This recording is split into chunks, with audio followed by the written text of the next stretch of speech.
Hi, I'm Len Rydell, Executive Director of the Blue and Gray Education Society, and I'd like to welcome you to the last of a truncated version of our study of snapping the lifeline of the rebellion, the siege of Corinth and the Battle of Shiloh, which we conducted in April of 1996 in Corinth, Mississippi.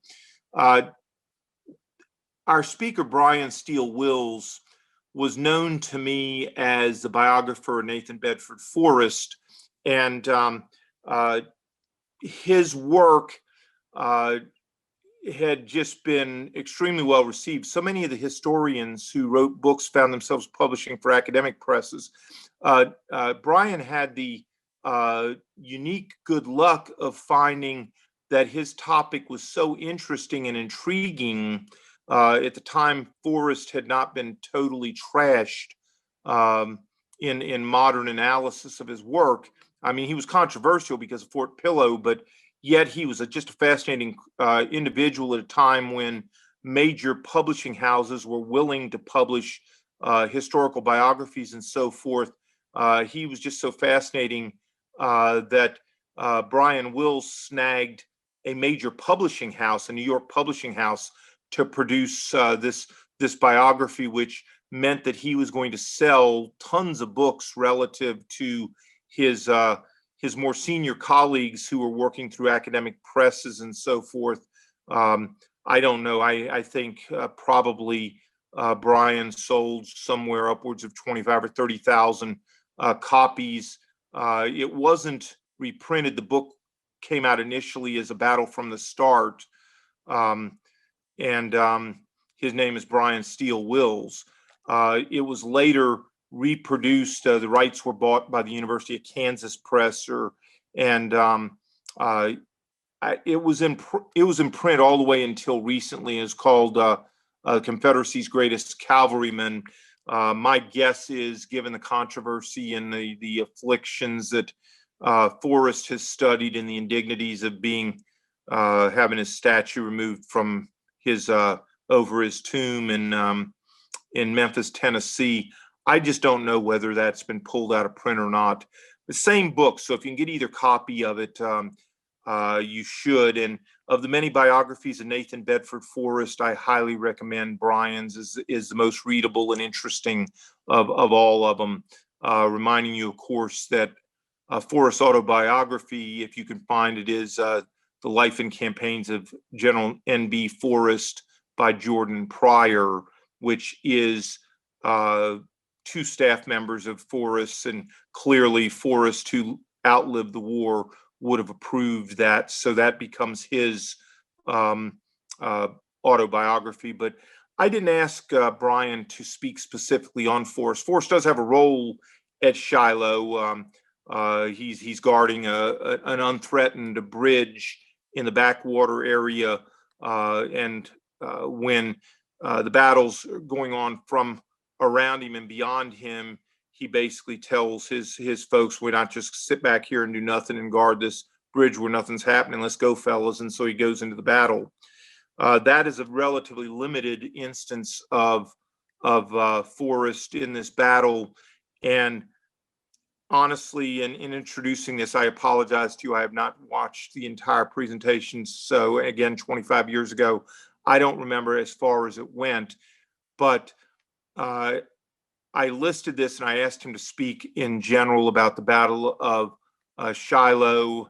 And of course, I expect that he drew Forrest into that. And he may very well have taken this through Fallen Waters, where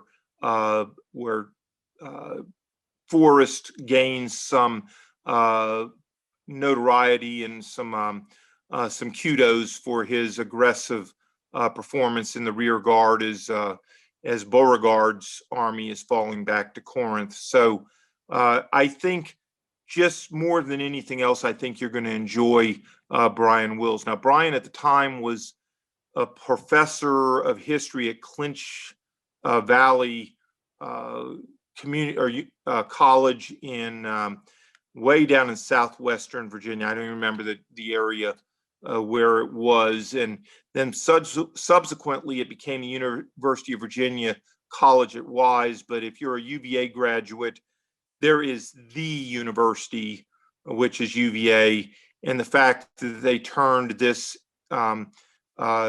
small four-year college into a satellite of UVA didn't sit well with the people at UVA. And so while Brian was now at the University of Virginia College at Wise, he subsequently found a much better gig and is now the head of the Civil War Center at Kennesaw State University, just north of Atlanta, which is a place that really well suits his temperament, his personality. He's a mighty good guy, just a good, solid historian. Don't be misled by his aw shucks, folksy style of talking. Brian Wills is a good, solid historian, and his subsequent work from George Thomas, the Civil War around Suffolk, Virginia, which was his home area, and so forth. Brian has a solid body of scholarship that represents a career well served. Here, meet him when his whole claim to fame was his biography of Nathan Bedford Forrest some 25, 26 years ago. Please sit back, relax, and enjoy Brian Still Wheels on his survey of the Battle of Shiloh. We have done a fairly good job in getting back towards schedule. Brian Wills is a very aggressive speaker, and very animated. But he has also told me that he will put us back close to schedule again. He believes that with the tour of the battlefield this afternoon, that so many of these anecdotes could become redundant if he were to cut through some of those. So he is going to talk to us about the Battle of Shiloh and tie up those ends that Parker didn't already touch on this morning. To tell you a little something about Brian, Brian is one of the finest gentlemen you'll ever want to work with. I've had an opportunity to work with him on several occasions. He's very devoted, committed professor of history at a college in Virginia. When we did our event in Nashville, he often did what most of us would never do. He found a bunch of students and he marshaled them up and brought them so that they could walk battlefield dead bars. And the kids still raved about that, and I believe probably the reason we don't have more of them here at this one is the end of the school year. But Brian really brings an energy and a dynamism back to the Civil War and the study of the Civil War that I think you'll very quickly see. His energy is also conveyed as well in his writings. His book, A Battle from the Start of Life of Nathan Bedford Forrest, is just simply the finest biography on Forrest. Those of you who've read it, I think you understand what I'm talking about. Those of you who haven't, I really encourage it. You can't get it in hardback anymore. The last hardback copy in existence was sold this morning. They don't print it in hardback anymore, but I think you would really find it rewarding. So I'd like to go ahead and please welcome Brian Wills to talk about Battle of Shiloh.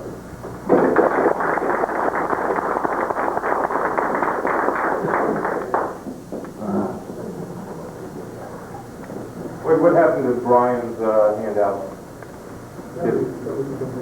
Still coming this way? I was going to start off. Thank you, Lynn. I'm very energetic. Well, you are. I decided I wasn't going to put him on the spot. I have a colleague who once told me that he gets mad at me when I do this because I don't have notes. But before you get mad at me for not having notes, I did a perfectly absent-minded professor kind of thing and left them somewhere, either in my room or at the breakfast table. I'm not sure which. So we either have some maid who's reading about Shiloh and trying to figure it out, or somebody who's cleaning a table going, what in the hell is it? So at any rate, I'll try to stick with my outlines, but if I deviate, I hope you'll understand. The other good thing about it, Bud Robertson once told me, he said, Will, if you're trying to make us look bad, and Bud, of course, keeps stuff in his brain like nobody's business, except Ed Bars, who is exceptional. I've never seen an encyclopedia state like a Marine before. That's it. That is it. He keeps that stuff in the tip-top part of his head and can call on it at a moment's notice. I'm not that bright. I have to look things up, so I'll look pretty stupid when it comes down to details, but that's okay. I'm used to that. I was going to say that Lynn I've kind of figured out finally why he calls me to do some of these things. We had Parker Hill, who I have never seen anybody control two machines at the same time, walk back and forth and talk, and make perfect sense. That's incredible, because that was not only extremely well done, I would think that the Park Service might want to contract him to put that in the visitor center. I don't think they could do it in that brief a period of time better than he did. Steve Woodworth, of course, is a great colleague and friend, and Brooks Simpson, you'll have a great joy of hearing him later on talk about Grant, which if he can think of something to say, I'm just teasing. Of course, he's written books and studied on Grant. I'm not much of a Grant person. The man was not much of a tanner. You can't do the basic oceans and lights, and what good are you? But the point I would make would be that you've had an outstanding conference and good people to hear, and I can't figure out why Lynn picked for me to come and talk about Shiloh, which I have no particular expertise about, except I think he looked at me and saw someone who was short, overweight, and overworked and felt sorry for me. I think that's the main reason. At any rate, I want to reiterate a few things today about some of the things you've already heard and add a few stories of my own and a few things that, particularly those of you who know that I wrote a book on Forrest will know that I can't stand not telling stories about him once in a while too, so I'll throw in a few of those as well. But a couple of very key points. Remember, I think in all of what you've already heard and all that I know that you'll hear this afternoon and tomorrow, these are human beings. And I think we forget that. We think that these are exceptional giants, or either they're buffoons. And I'm not going to say that Gideon Pillow isn't a buffoon. If you can't figure out which side to build the trench on, fortification, that probably gives you a clue right there. But these people are all human beings, and they're dealing with a situation that's unlike anything they've ever experienced. This is war on a scale no one could imagine in the United States of America. And after all, the man who saw war on the grand scale in Europe, in the Crimea, was George Brenton McClellan, and you see what he learned. He comes back here, and I'll tell you what, I bet Albert Sidney Johnston would like to take his try at McClellan. For one thing, we wouldn't have had Shiloh, because they'd have still been sitting in front of Fort Donelson. So you have to keep in mind, these people are human beings, and they're dealing with numbers in a group and size that's unlike anything they've ever known. Now, the criticisms of these people, why didn't they do this? Why didn't they do that? Why didn't they move up in a different way? Why didn't they set the troops out in different formations? Well, even the criticism about whether Albert Sidney Johnston should have been with one part of his force or with another. Let us just assume that he had gone to Fort Donelson. Can you imagine if Hardee had found a way to botch the retreat? What they would have done to him, they'd have crucified him for being away from his troops. So I'm sure there was no good place for him to be, except everywhere, and you can't do that unless you're Parker Hill or Ed Ball. There's a connection here. The military connection, you can do it if you're there. But the normal ones of us, that's awful hard for us to do. And so for me, when I sit and listen to this, and I can also imagine Albert Sidney Johnston, in the Council of War. You have to imagine, and I agree with you, it's fun to speculate what they thought and said. If he's listened to Parker Hill, he's facing a bunch of lawyers, a drunk, and a nut. Sherman the insane, Grant the drunk, and a bunch of lawyers. Who wouldn't love the chances? I'd say, yeah, if they had $1 million, I'd take a shot at it. I mean, they're going to get 10% or 40% or 50% or whatever the cut that a lawyer gets, but I mean, other than that, it's a pretty good shape. I have to say this because, of course, I married a lawyer. My wife is a juvenile judge, so I have to live with it all the time, so I see it from that other side. But the point I would make is that, remember, bottom line, that these people are human beings. The conditions they face, extraordinary. I cannot imagine moving 50 men, 100 men, 1,000 men from here to Corinth, from Corinth rather to Shiloh on foot, and have them march over roads that they may or may not be particularly familiar with officers that don't necessarily prod them along the way they should. If they were like me, they had trouble getting out of bed.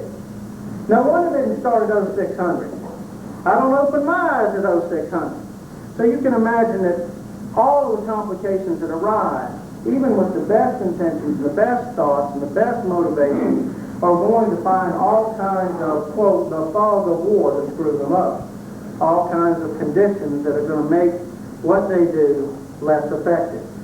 And it doesn't take. I grew up on a country road. My dad's a farmer. I grew up on a country road. I know what it does when it turns to mud. And I know what it does when you bring the horses through it when it's mud. Then it's worse. And so you can imagine that in the spring conditions, one reason they don't have winter campaigns. Ask Ambrose Burnside why they don't have winter campaigns. They wait till the roads thaw out. They wait till the roads have dried out so they can move more efficiently.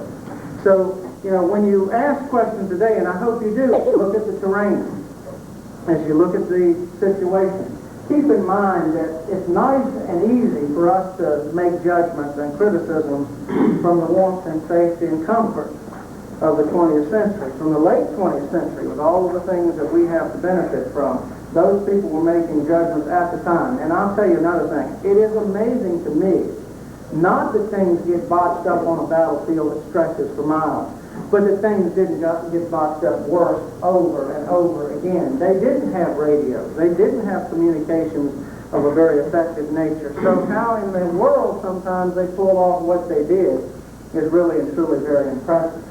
So keep that in mind. Now another point, these are human beings. Now tomorrow you're going to hear Bob talk about the common soldier, and I'm going to end with that today. But I always like to tell people when I talk about any war experience or any battle, the story of the war prayer. Have you ever heard that? And any of you ever heard that by Mark Twain? Mark Twain's The War Prayer. It goes something like this, and since I don't see much response, I can only assume you don't know about it, which is really good, because now I can quote it and you don't know whether I'm right or wrong. But so you can look it up and find out for yourself. It seems to me that the way that the war prayer is set up is this. You have a congregation full of people. This is probably set in the Spanish-American War era, but it, of course, relates very much to Twain's feelings and experiences about the Civil War as well. But you have a group of soldiers who have gathered in the front pews to be honored because they're just about to be marching off to war to kill the enemy. And of course the town has had its parades, its gatherings, its picnics, everything you can do to celebrate war that someone can think of. And the soldiers are the recipient of all this attention and recipients of all this affection. Because of course they're the beloved sons and brothers and fathers who are marching off to defend the homeland against whoever. And the preacher's up in the pulpit giving a sermon, and he talks about, Lord, God of battles, help us to defeat the foe. All of those good things you expect to hear from a good preacher, be he Baptist or whatever. I come from a Baptist background, so hellfire and brimstone is particularly appropriate when you talk about war. You want to consign them to hell. But at any rate, the point is that the preacher is preaching away when this long-robed, white-haired gentleman comes right up the middle of the church, right up the aisle, and he walks up almost without any sense of dignity or respect for the man in the pulpit, and he stands next to him. Well, the preacher by this time has decided that this stranger isn't going to just go away, so he kind of looks at it, and he realizes from the gaze that this person wants to speak, and that he really might better just step aside. And so he does, and the man stands there behind the podium, and he says, I have been sent as a messenger from the Most High. And I'm here to tell you that he has heard your prayer, and he will grant your wish. He has heard your prayer, and he will grant your wish. Let us defeat the enemy. God of battles, help us win the victory. And in the course of explaining to them, just goes on in some detail about how he goes on to explain that when you pray, there are two sides to a prayer. And that if you pray for rain, you may in fact be hurting your neighbor who doesn't need the rain. and the rain will damage his crops or hurt his livelihood or whatever. And he goes on to say, so is the same prayer that you've made here for war. He said, let me interpret to you the other side of it, and then if you still want it, I will grant it in the name of the Most High. And so he proceeds to say things like, let us lay waste their homes. Let us destroy their lives. Let us rip their families from the securities of their home places. Let us make their trails watered with the tears of their women and their children and the blood of their young. And he mows on along in that mode. And of course the whole audience sat in stunned silence, because after all this was rather a damper. Here they were there about to send some folks out to the war, and they wanted to cheer about it, and this guy was being fairly negative about the whole thing. And of course, when he finished, he says, now if you still want it, I will grant it, and he stepped away from the podium and walked out as quickly and quietly as he had arrived. And they all thought he was nice.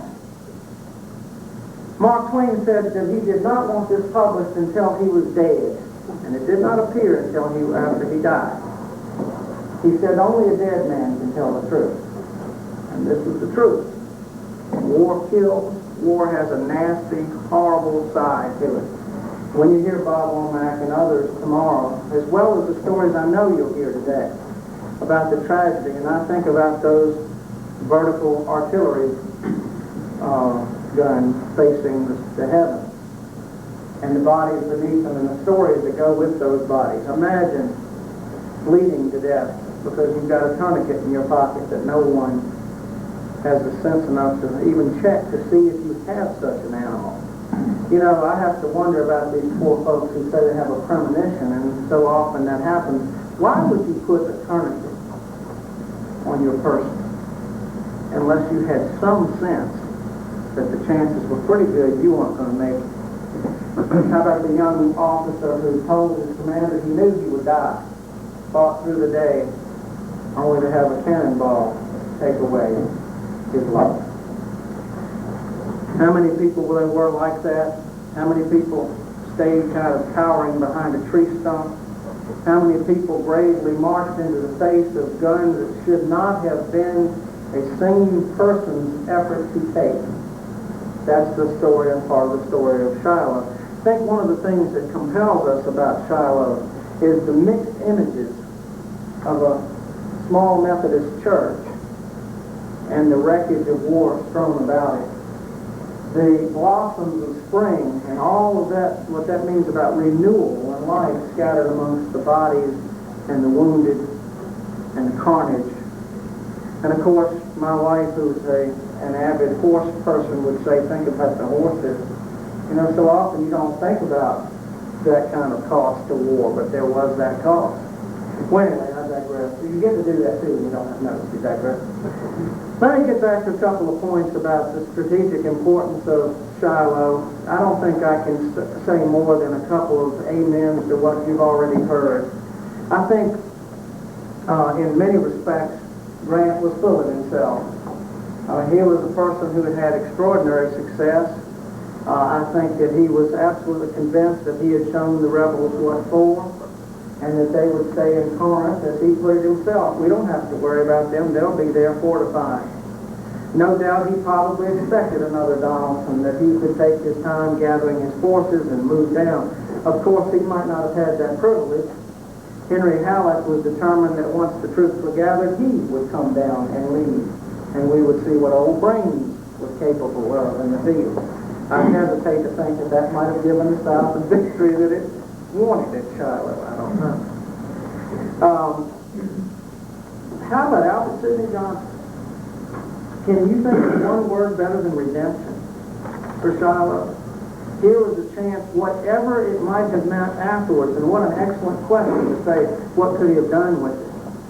But can you think of anything better than, in the face of all this retreat, in the face of all this evacuation, in the face of all this defeat, coming up with that moment of victory that reverses it all, at least in your own mind, if not in the public mind, or if not in the actual military layout as the map would suggest. I mean, I couldn't agree more with Stacy. You might be faced with a situation where things are really not that much different, even if they win the Battle of Shiloh, except, of course, for the loss of Sam Grant.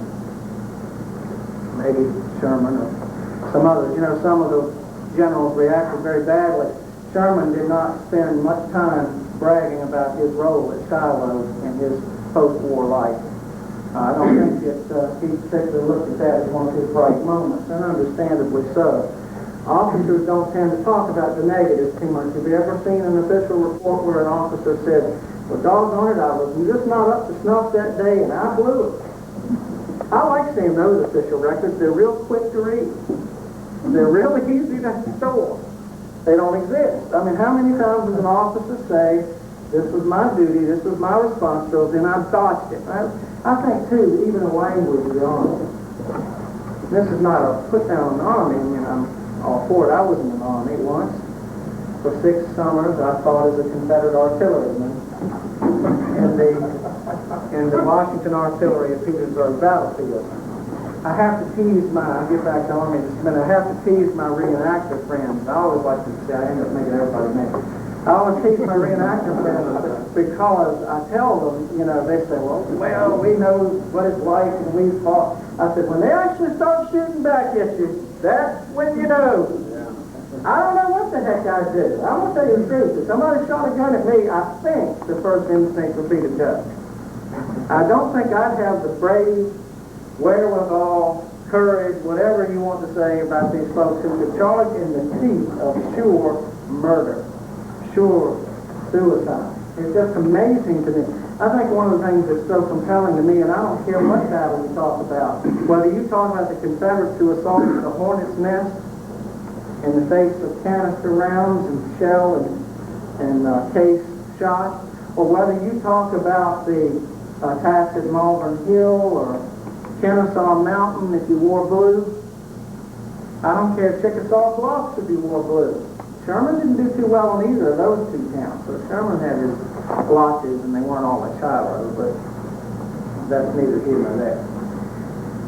I just don't know how I'd react in those conditions. And so when you walk the battlefield today, I think one of the things to do is to remember that this was an age and a generation special and different and facing something that, thank God, we'll never have to face, most of us. I want to make a couple more comments about the strategic implications. Remember that Donaldson and Henry have left the South really with a gaping wound. And I think it's interesting that you have officers in most cases that are trained at the same institutions who are taught the same things, learning about concentration of forces and how to hit the enemy when they're not concentrated. The Federals were probably as anxious to concentrate to keep the enemy on the run as the Confederates were anxious to concentrate at cards to keep from running. And then to have that master moment where you have someone say, wait a minute, what if we strike north? And it was indeed a surprise, and yes, the council all turned against Albert Sidney Johnston in the sense that they said, let's do it one day, and the next they're confronting the reality and they decide they've got cold feet about it all. I don't know that P.G.T. Beauregard, what can one say about the Creole? You see where he ends the war, certainly not as the commander of a major army in the field. So, he's in Charleston, I believe, at the end of the war, doing the defenses there. But that council war and the hard thoughts in Johnston's mind is the whole thing seems to be unraveling.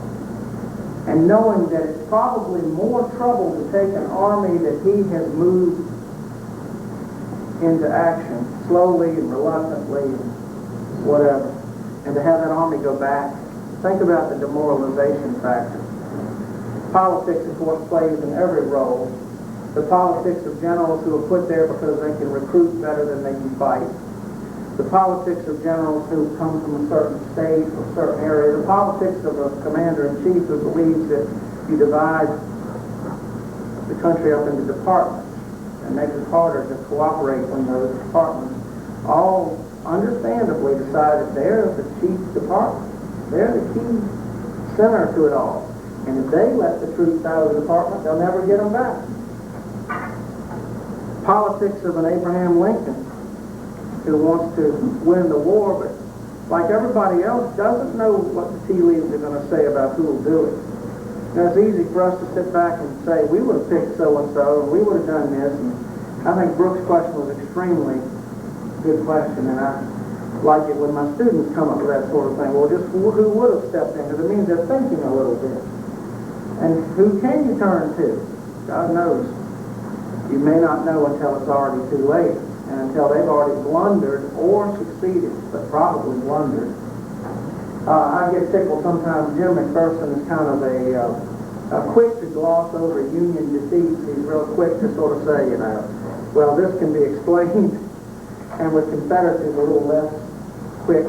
But one of the things I think he understood was that this battle shaped thinking. It shaped the way people would react to this war. From here on, this war was serious.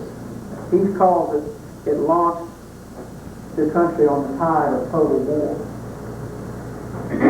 Charles Rowland called this the first really great battle of the Civil War in the West. Of course, people make the argument about Donaldson and other places, but that gives Shiloh a special significance. And I think the thing that gives Shiloh even more significance are the people involved in it. The apprentices who were told to hold the position at all hazards and hold the hornet's nest with 4,500 men against 18,000. And granted, you've got to have a brag who will send the men in pieces so that they can't ever concentrate in sufficient numbers to get the job done. But he held, and he did his job.